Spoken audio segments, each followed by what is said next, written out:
Assalamu alaikum. Everybody wants my revert story. I don't really know how to edit on TikTok and all that within 60 seconds. So I'm going to give you guys the summarized version of what brought me to Islam. I'll put it to YouTube and we'll see if it gets any views or not. So from the age 18 to 21, before I had my son, I drank, I smoked, I did all the typical American teenager stuff. Thought I was untouchable, etc. My first experience with looking into religion was I was like 18, 19, and I just started looking at different things within religion, like occultism, Judaism, Gnosticism, Hermeticism, stuff with Egypt, Egyptian stuff, Coptic texts, Gnostic texts, the Gospels, like the Gospel of Barnabas, Gospel of Judas, just literally anything. And this started between 18 and 21. And in between that time frame, I went on a camping trip with a couple of friends. We live out in the country. I live in the eastern part of the United States. So there's mountains and there's bears in the mountains. So when we go to the mountains, one of us brought a gun, just in case. And that night we're all sitting around the fire talking about witchcraft. We're all like, oh yeah, this is witchcraft, da da da da. At the time I didn't believe in anything like that. And then later in the night, my friend is sitting with a shotgun in their lap. And they got the shotgun sitting across their lap, and I'm standing right beside them, but a few feet back. So like my feet are in line with the shotgun tip. And we're joking about witchcraft and everything else. And then I hear them say, hey, the red means safety's on, right? And then right after I hear that, all I hear is, boom! Wah, wah, wah. Like in Call of Duty, the video game, if you're throwing a flashbang, that noise, that's what happens in real life when a shotgun goes off that close to you.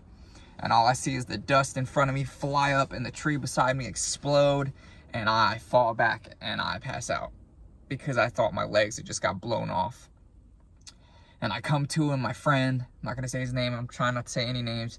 I come to, he's shaking me, he's like, hey man, your feet are still there, your legs are still there. And I'm like, oh no, whoa. I'm like feeling my feet, all my toes are still there, I'm still all good. So that experience immediately was like, all right, I need to stop joking about this witchcraft stuff, stop joking about Satanism and occultism, and start taking this religious stuff seriously and start looking into it more. So I turned 21, start believing in God a little bit, start reading more different religions. To name all the religions I've looked at would just take forever.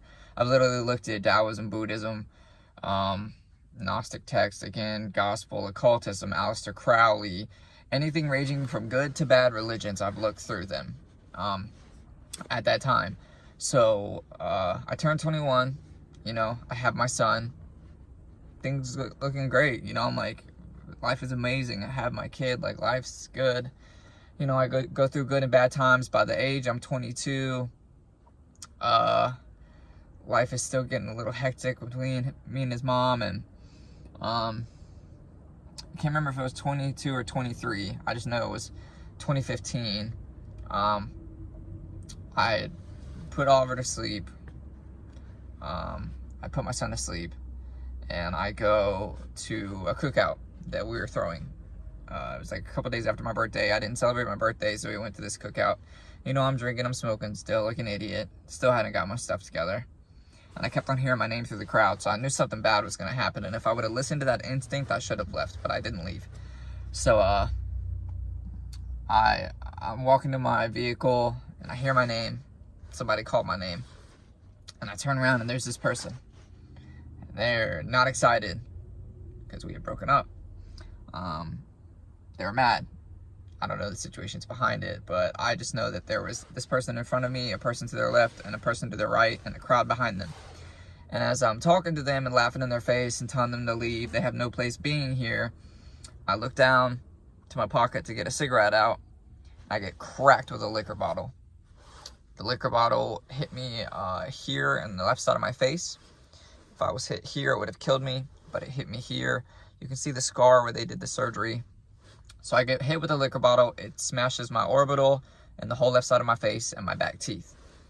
So I jump in my car, go home, sit on the couch till like 3 a.m., then drive to the ER at 8 a.m. I kept on wondering why my eye was going black every time I'd lean over, and that's because I had blood pooling in my brain and I had bleeding on the brain.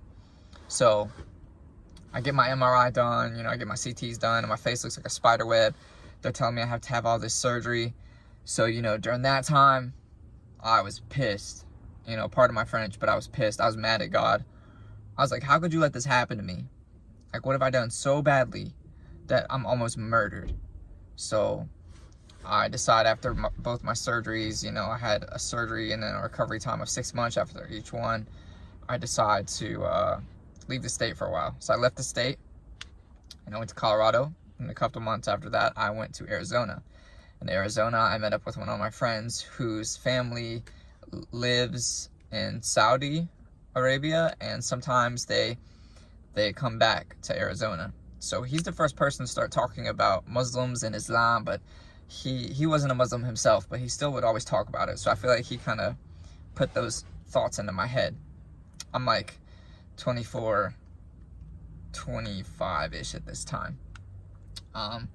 So, I get through that phase of being in Arizona, I fly back home, still studying religion, still studying all these crazy different religions.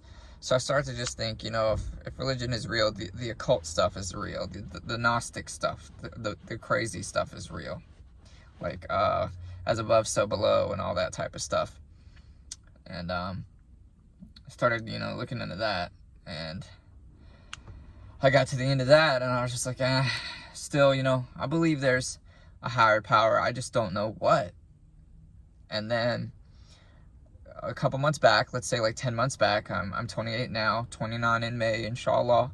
About 10 months back, I decided to start looking into Islam because I was like, this is the only thing I've never looked at.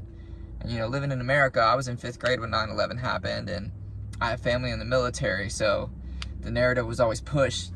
Terrorists, Takbir, Allahu Akbar, like that's a bad saying, like, all this stuff. So I start looking into Islam. I get sent a Quran from GamePeace.com. If you need a Quran, check out GamePeace.com.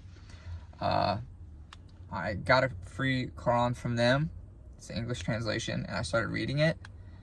And I was like, I knew this was an Abrahamic faith, but I didn't know that they talked about Jesus or Isa, peace be upon him. I didn't know they talked about Mary.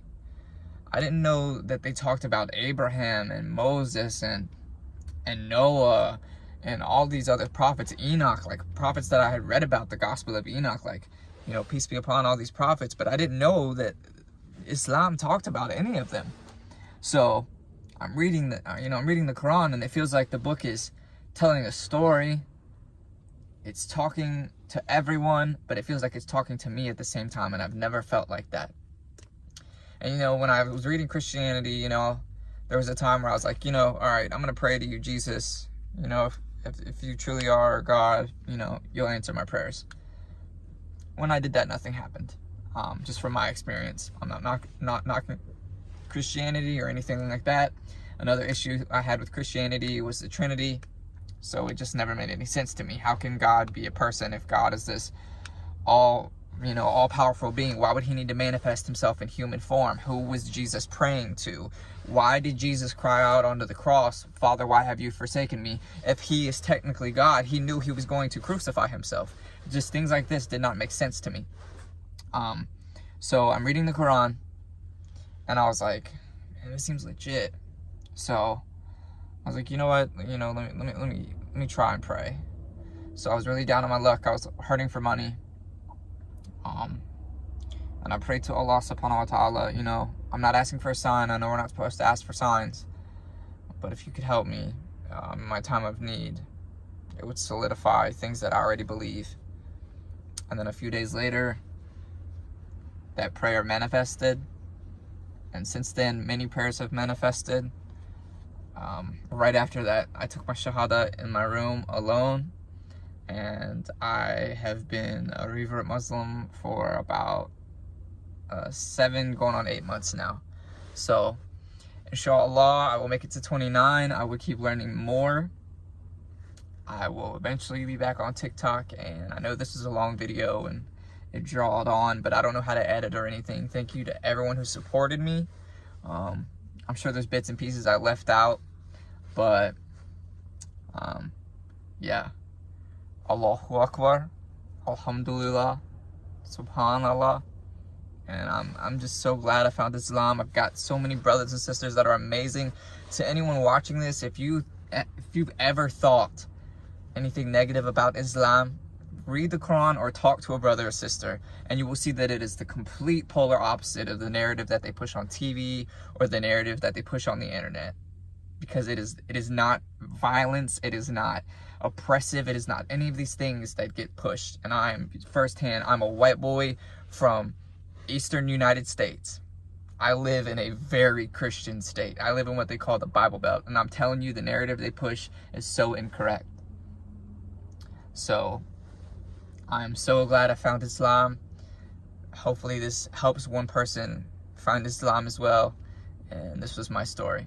I love you guys. Have a good day. Salam.